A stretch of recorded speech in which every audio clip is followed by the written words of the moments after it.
Bugün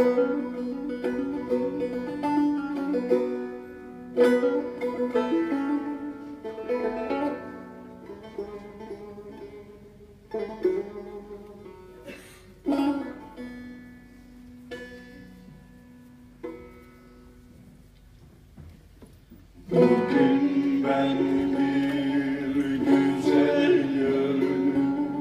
Bugün ben bir güzel gördüm.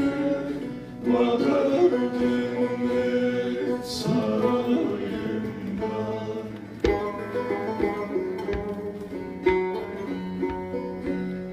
Kamaştı gözümün nuru, onun gülsünün cemalinde.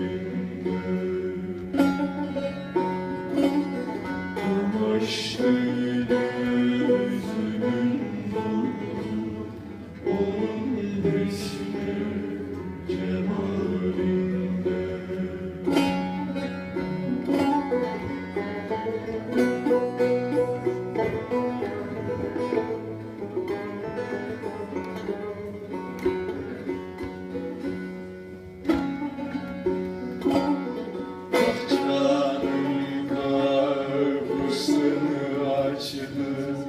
Bahçenin kapısını açtım, sanırsın cennete düştüm.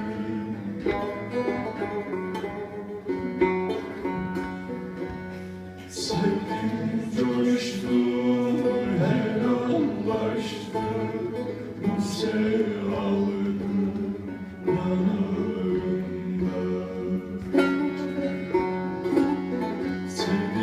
Coştum, helallaştım, Buse aldım yanağımda.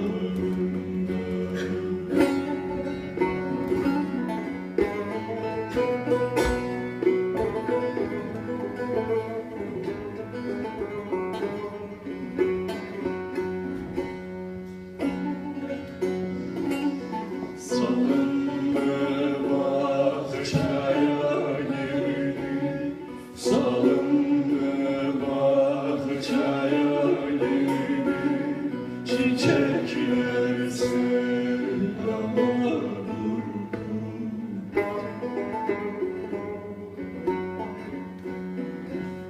Bu menekşe boyun eğdi, kızardı hitabında.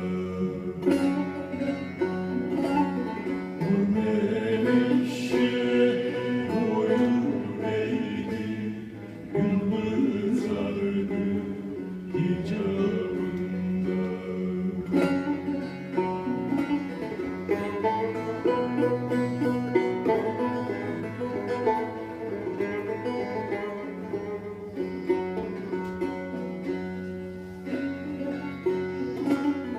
Bahçenin kapısı gülüm, bahçenin kapısı gülüm, dalında öten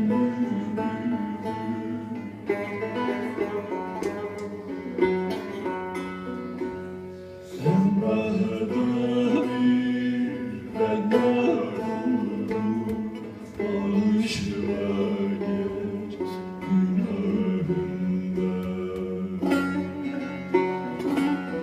Ben bahada bir ben var oldum, bağışla